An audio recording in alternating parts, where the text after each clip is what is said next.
Hi, everybody. Welcome to Last Week in Local for the week ending October 7th, 2019.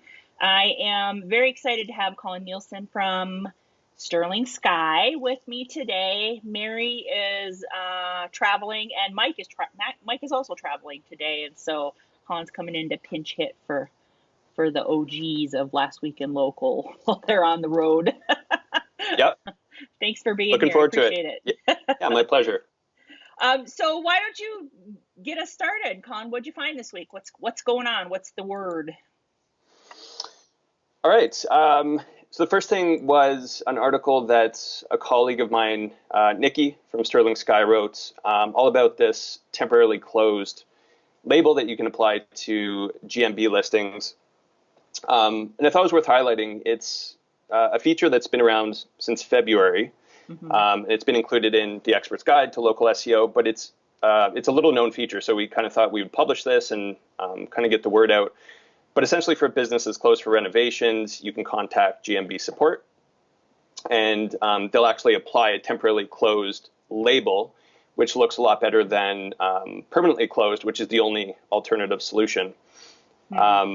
The reason why I thought this was so interesting is if you look at all the big things that people complain about or request at the Google My Business forum, this, as well as requesting by appointment only, to have that as a label on GMB, are probably like in the top 2 or 3 over the last like 5 years.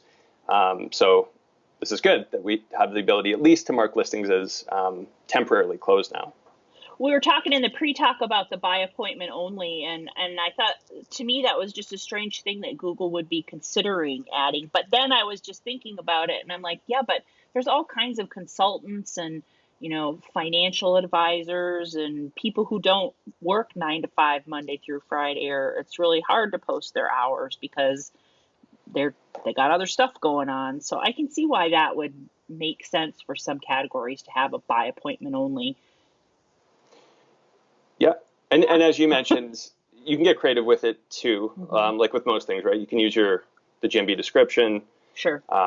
Is an opportunity to include that. And you can also reach out to GMB support and request that they remove your hours altogether. So that's kind of like another alternative option if you're in that mode where you're not actually at that location for any set type of hours. Interesting. Cool. Second one was an article by Ben Fisher that he did over at Bright Local. And it was a really good overview on GMB suspensions, which has been an extremely hot topic over the last, say, 6 months. Sure. What I really liked about this particular article is it went into detail about the 2 different types of suspension. So hard suspension versus soft suspension and all the nuances between those two. And then he gets into something that is what I think is the biggest reason that I'm seeing lately for listings being suspended. And that's this thing called an account level suspension, where everything you're doing with your listing in terms of its location and all the other guidelines is legit and totally fine in Google's eyes, but you submit a reinstatement request, it gets rejected. Google doesn't tell you why, but it turns out that one of the managers on the listing, their particular account has been flagged, which is like a big no-no in Google's eyes. Right. I think it's interesting that an account manager who's got, let's say 100 different businesses or different locations for different businesses in their dashboard could make a mistake or mess up one and get a suspension, and it would affect all 100 businesses, whether they're related or not, in their dashboard. So that's like a glaring klaxon of why you need to hire a reputable company that knows what they're doing. Hello. Yep. To manage that stuff. Absolutely. And we've seen firsthand that happen where an entire roster of GMB listings inside a dashboard were suspended because one manager had an issue. In one case we saw, it was something where that manager was connected to a tool that was connected to Google's API that wasn't like 100% kosher. Something was off and got flagged there, and that took everything down. Wow, that's nuts. That's a sweeping kind of, it's like just wiping everything off the table, no matter if there's good stuff there or bad stuff there. That's kind of nuts. Yeah. And scary. Right. And I guess, and I think Ben's recommendation there is when you come across that situation, do what he refers to as like an owner swap. If it looks like everything is fine except for the users, just swap out the owner, do the reinstatement request again, and as long as that new owner's not flagged, it should go through. Wow, interesting. Yeah, definitely something to bookmark, because you don't need it till you need it, right? Yeah. Then I thought the article that Barry did over at SEO Roundtable was interesting. He was talking about how merchants can now claim a listing on GMB, and then while that listing is sort of pending verification, so let's just say it's waiting for the postcard, the business owner can make edits, which will get reviewed and pushed to the live listing, which is kind of new and in a lot of ways no different than I think a user just going and submitting an edit through Google Maps to a listing. But I think the idea here is they're just trying to give merchants more reason to be active within the dashboard. Can they make those edits through the dashboard, not like going to the knowledge panel and clicking on edit this listing? They can actually do it while it's pending through the dashboard. Exactly. That's the idea. Yeah. Okay. Yeah. Gotcha. So it's like as if you're editing one of your verified listings, but it's unverified. Huh. Interesting. And the edit should still push live. And to have it go live, yeah. I think that's the change, right? Because you could go in and edit it to your heart's content before you got the postcard and verified it, but nothing would happen. It wouldn't show exactly. up. Yeah. Except the one thing that could happen historically, which now I'm wondering if they change this, is if you do make edits to a listing while it's pending or waiting for that postcard, sometimes that nulls and voids that verification code and you have to re-verify. So I assume they changed that with this update. I would hope so, because they're just making more work for themselves if they didn't. And although they have done that in the past, let's hope they didn't do it again. Yeah, we'll know pretty quickly because once merchants, I'm using Google terminology here, once merchants start using this feature, you'll see a flood of posts at the Google forum if it's not working as intended, right? Right. Gotcha. So, interesting. Then there was a tweet that I thought was really interesting. Jason Brown sent out, just noticing how when you make an edit inside GMB now, instead of the whole kind of listing going into a pending review mode, they now just label the individual edit, and it says under review, I believe is the new terminology. Not 100% sure of the implication, but seems good. And you were saying before that you're noticing, and I'm seeing too, that these edits seem to clear faster and go into a published state a lot quicker. Yeah, I'm wondering if edits that they have to like look at would show up like the old way, like the big pending review button, but the little things like, changing hours or things like that, those say under review and they're algorithmically or programmatically are being approved, versus maybe holding that big pending review button for a more in-depth. I don't know. I'm speculating. I haven't seen it, but it would make sense to me to like the things that they can spin through really fast and not have to have a person look at or spend more time on. Maybe. We'll see, I guess. Yeah, you're right. There's definitely different weights that are being applied to the core data versus some of the other stuff. I did a phone number edit the other day and it pushed live right away, but it was a situation where, somebody had switched or Google auto edited the proper phone number out and we just went back in and put it back in. So there's probably a lot more trust on that type of edit, but you're probably right. Changed it back instead of putting something completely foreign in there. Yeah. They recognize it as a previous version or previous number. Yeah, I would see they would trust that more probably. And then I highlighted a couple posts from the local search forum. One was just something that I think is like a really good reminder. Darren was talking about this on one of the threads. So somebody was saying, when I look at my business in the local finder and it shows one category, which is my proper primary GMB category, then I click on the listing and I open it up, then Google's showing a different category on my listing. So one of my additional categories. And this is really good to know, and this could be a keyword research tactic and all these other things, because Google's basically saying for this particular query, even though you're saying you are XYZ first and foremost, we're going to switch out and show this category. So then you go, okay, well, for this particular query, this particular category is more important to Google, and that can feed a lot of decisions and insight and optimization, stuff like that. Well, sure. And if maybe like your top keyword phrases, the queries that bring the most business, maybe what your primary category is set at doesn't match what those top queries generate or pull out of your secondary category. So, paying attention to what Google's showing versus what you have as your primary.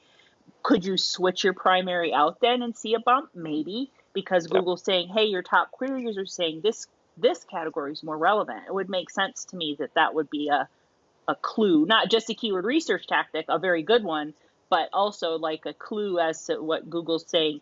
You really should consider this as your primary category. Yep. And the example in that thread is really good too, because I think there's going to be some cases where it's really straightforward. When you're talking about, say, a personal injury attorney, is pretty straightforward. There isn't too much. There aren't any other categories that really, like subcategories of personal injury within GMB, more or less. But this one was like a consultant or a health consultant or something like that, or maybe it was a tax consultant. So there are like varying categories within there. There's like consultant, business consultants, tax consultants. So it could make a big difference depending on what you're focusing on. For sure. And another thing, I've run into, I have a client that's HVAC contractor and he does plumbing. So he's a plumbing, heating, and air conditioning guy. And so we swap his primary out because most of his business is HVAC. And so we swap his primary out, but maybe we don't need to do that anymore. That's definitely worth a test. And then I was just thinking, I totally lost my train of thought. So I wasn't thinking about it very hard. Well, it's a really interesting thought. Like that whole idea of, like, we know that the primary category, bar none, is the most important and the most influential. But given that Google is swapping categories out depending on the query, so in that situation where Google swaps it out to something else, does that category that it's now showing have just as much weight for you as if you had that as your primary GMB category? Right. An interesting thing to kind of test. And if Google keeps switching your category and shows your secondary category more often than your primary category for a query, like, over your query set, whatever your, brings the most traffic, the most leads to your website, then maybe you need to consider changing your primary category. Yep. Would you see a bump if you did that? Would you, move up a spot? Maybe. I mean, it's worth a test, I think, for sure. If Google keeps saying this is a more relevant category to what your traffic, that's definitely something to pay attention to. Yep. Interesting. And then the other local search forum thread that I thought was interesting. So there's a bug, or at least an unofficial bug. Lots of people reporting on both the local search forum as well as the GMB forum, where people are editing mainly categories inside GMB, and then within 24 hours they're reverting back and they're getting that orange strike through the category. I was advising people to check on things like third-party apps. So if you're connected to MozLocal or Yext, do you have a different category there that's overwriting what you're putting in? But because of the amount of chatter, it got to that level where you kind of realize this is something bigger than that and probably a bug. And it's been marked as a trending issue over at the Google My Business forum. So I would follow that thread, especially if you're having that issue yourself. Is it an edit to any kind of particular thing, or is it kind of any kind of edit in GMB is triggering it? Is it phone number, category, hours, all of it? Most of the categories. I would say 90% of the reports I've seen are categories, but then I've seen reports on address. I think there's maybe even one in this thread, somebody talking about the address reverting. So I think there's different things going on, but there's definitely at least one bug that I'm assuming that must be contributing towards this. Interesting. Great. And that's it? Is that it? That's all I got. Yep. Yep. Well, you might recognize that I am not in my messy office at the moment. I am actually in Las Vegas. I'm attending PubCon this week. And if you are into search in general, following the PubCon hashtag, it's going to be like a fire hose this week, I'm sure. But on Thursday, there's a local SEO track that I think is worth following. Joy is speaking. Greg Gifford is speaking. Damon Goshenar is speaking. Corey Graff from Seer Interactive, I believe, is speaking. So there's going to be a lot of great information on Thursday, particularly pertaining to local. But I think that it's going to be worth reviewing the hashtag, even if you just kind of cruise through it and see if you see anything interesting, because there's always little nuggets and tips. I think this is I was trying to figure it out. I think this is my 12th or 13th PubCon, and Wow. I find little nuggets of things or ideas and thoughts every year. I never come to a PubCon and think, oh, it wasn't worth going. There's always something that I learn new, or that even if it's not a new tactic or a new topic, it's a different way of looking at something. And Yeah. I think, as SEOs, we know we're always open to learning more. There's always more to learn. There's things change all the time. And so I think following that hashtag would be a really great idea if you're into it, if you're into local SEO or SEO in general, or PPC or online reputation management. There's tracks for everything here. Roger Monti wrote an article that's kind of a recap of a Google Webmaster Hangout that John Mueller did, talking about how to rank category pages over the sub pages that live under a category. I think that the thought is sometimes you want that category page to rank for a query, not its child page, because you want people to be able to self-select from the category page.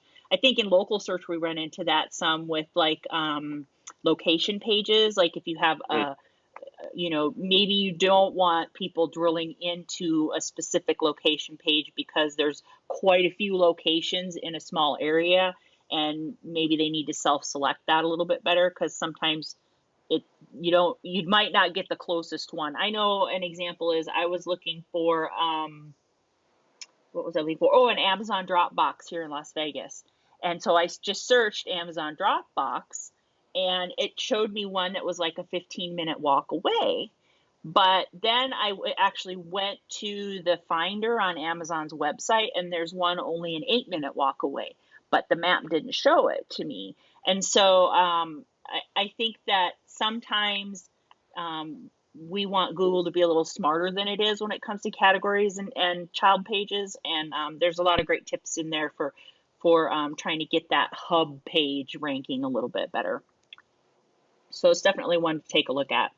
Andrew Shotland did an interview at the Greatest blog where they talked about running a local SEO agency and kind of the evolution of the local SEO world, which I thought was very interesting. It sort of threw me back to my management days, which no thank you. I mean, I had awesome people working for me, but that's just not anything I ever want to do again. It's not. That's why Mary and I are Mary and I. That's it. Anyway, I thought it was an interesting kind of look at what it's like to run a local SEO agency in an environment where it changes daily, weekly. There's some new thing, and this thing that used to work that everybody made money on doesn't work anymore. So now we have to find these new things to do that we can make money on and scale, right? Because Andrew handles a lot of big enterprise accounts, so he's got to be able to do things at scale. I thought it was an interesting article. Jason Brown, lost his last name, tweeted that Google is now showing add a photo button right next to the write a review button in the knowledge panel, the brand knowledge, local knowledge panel, brand knowledge, Google business listing. I don't know what we call that thing.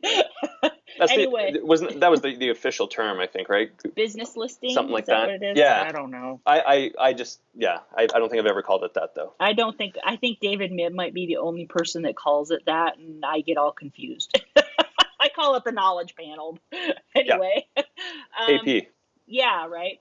And so it's like really reinforcing this adding photos thing. And one of the recurring themes I felt from Local U in Denver was make sure that you've got really great photography uploaded to your Google My Business dashboard with good descriptive captions or descriptive descriptions of those photos, because images are becoming more important to local search, and I feel like them adding that button is Google kind of reinforcing that user generated image importance. It was, the photos and reviews seem to be like, if I was to take two things that seem to be the things that everybody agreed on that were going to have the biggest difference in the future, those seem to be the two things. And it goes back to what something Mike was saying, with everything these days, you've got your ranking things, but then it's about conversion. Right. Conversion is like that equal, if not bigger, piece of the pie. And what's going to convert? Reviews and photos.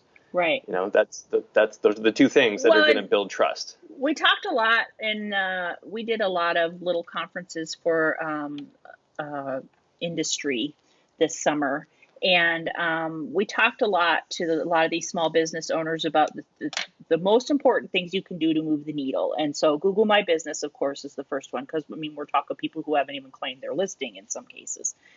Reviews and websites. So those are like the big three, right? And I still think those are the big three. But as far as having like an impact on Google understanding what you are and what you do, and understanding how well you do it and where you do it, making sure you have a complete Google My Business listing, uploading great photography of, the people that work for you, doing what you do, and describing those photos to Google using the description box, and then getting reviews from people. So people are saying, yes, this is a reputable company. I mean, I feel like those are the things that are really going to make a difference moving forward. And does that mean that I think Google is going to be like, I don't care what your website says? No, I absolutely don't believe that.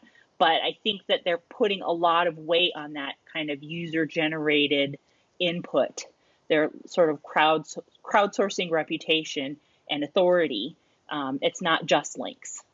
And maybe it's a way for them to move away from links as a authority signal, at least in local search, right? I think links are still super powerful. You get 2 links and on a teeny tiny business in a moderate market, and boom. But I think seeing different signals, kind of weighing that authority piece in versus just links being the weight of authority. I think that's it's an interesting concept. I think it's coming. I think it's evolving. I don't know what it's going to look like. I don't have any speculation around that, but it seems to me like Google's trying really hard to get these users and customers to tell them how reputable this business is, right? Yeah. We'll see. Yeah. John Mueller confirmed on Twitter that emojis and page titles are just fine with Google. They just might not show in the anchor text link, so the blue link in the search engine results, although I have seen them and not seen them. So I think it's a little bit hit or miss whether or not they show up. They might show up one day, not the next day, show up the day after that. It's a little volatile. My tongue-in-cheek kind of tweet after they came out with the you can't have stars in the search results anymore was like, okay, well, I'm just going to put 5 stars in my page title then. And I really was just kind of joking about it when I said that. I was like, problem solved, mic drop. But then he's like, well, no, you could put them in there. And I'm like, well, okay, I'm gonna. So except you were gonna, Carrie, you were going to be a little bit more modest, and you were going to do 4.5 stars. I was going to do, but I couldn't figure out how to do a half a star, and you told me I could round up. So if I get in trouble, Colan said I could do it. It's interesting that however long ago it was now, 3 weeks, Google announced that review schema, review snippets are basically going to go away for local businesses. And then a few weeks later, they say they're totally fine with putting emojis and title tags where you can just recreate those review snippets, essentially. Well, and it's not based on anything. So if I'm a 3-star business, I could still put 5 stars in there because it's subjective, right? It doesn't mean anything. Yeah. But in my mind, if it does show up in the SERP, it's going to be really eye-catching to a potential customer if it shows up. And we were talking in the pre-talk. I think I'm going to test it, and I'm going to put it in a title and in a description and see, if we see any difference in not only ranking, because it's real estate. What do I have to take out to put that in, kind of thing? But is it going to affect click-through rate? Maybe. We'll see. Will Scott did a really nice, speaking of Local U Advanced, Will Scott did a really nice write-up of takeaways and thoughts from Local U Advanced over on the Search Influence blog. Definitely worth a read through. Crystal Tang of Rio SEO did a really great roundup for us at Local U. It's publishing on the Local U blog on Wednesday, so keep an eye out for that. Andy Simpson found some instances where brands had uploaded GIFs as their cover photo in Google My Business, and it looks really cool. I think his example was a Starbucks, and it was like a latte being poured GIF, which I thought was really cool, eye-catching, made me really want a coffee really bad. When I saw it, Yep. I was that sold. That was really well done. I do think that, just pulling any old GIF off Giphy and putting it in there might not be the best idea. I think having something high quality would be worth the price. You probably get somebody to do one on Fiverr for you for not that much. So, depending upon what your business is. But I thought that was an interesting development. Yeah, you can get super creative with those. Right. I'm thinking, I mean, it's going to vary by business, but the Starbucks is a perfect example because you're showing your product in action. So anytime you've got a product or an experience or something, you can sort of show that experience from beginning to end or through the creation process. I think that's where it could be really powerful. You could also do a little bit of like tongue in cheek, be funny about it, depending upon your Yep. brand identity. But like for my plumbing client, I can see a GIF of like a guy trying to do something underneath the sink and it, exploding or something like don't Yeah. DIY, call so and so plumbing or Yep. something like that. You could be funny with it if that matched your brand story for sure, or serious with it if you needed to, but. I think there's a lot of potential there. And it's kind of something that's quick in loops. It's a little bit, I mean, you can put video in there, but to be able to put something that's really quick and eye catching, I think is an interesting concept, an interesting tactic. Yep. Search Engine Journal published Google's small business search trends for 2019. And I thought it was interesting that they're saying, they're seeing 350 times more search interest in local and near me terms or queries compared to 10 years ago. And when I read that, I was like, well, yeah. But then you pointed out that about a year ago, Dan Liebsen from Local SEO Guide published something saying he was seeing a drop off in near me, and he sort of implied that the near me was implied and that you Yeah. didn't need to optimize for it. I sort of think it's a small phrase. Why not add it in there? And you said you saw a lot of good results from testing any kind of Mhm. near word, nearby, near Yep. And us, it's near me. super, yeah, and super simple like optimization stuff. So just Hmm. testing, literally adding near me, nearby, around us, Hmm. around my area, those types of words, Hmm. and seeing a direct correlation in Search Console with impressions, not necessarily having a positive impact on click-through rate, but definitely Hmm. the activity and visibility, stuff like that. There's Cool. an impact. I think it's worth testing for sure. I think, like with so many things, our answer is it depends whether or not will work in your market for your niche. I think, every single town and every single category are different.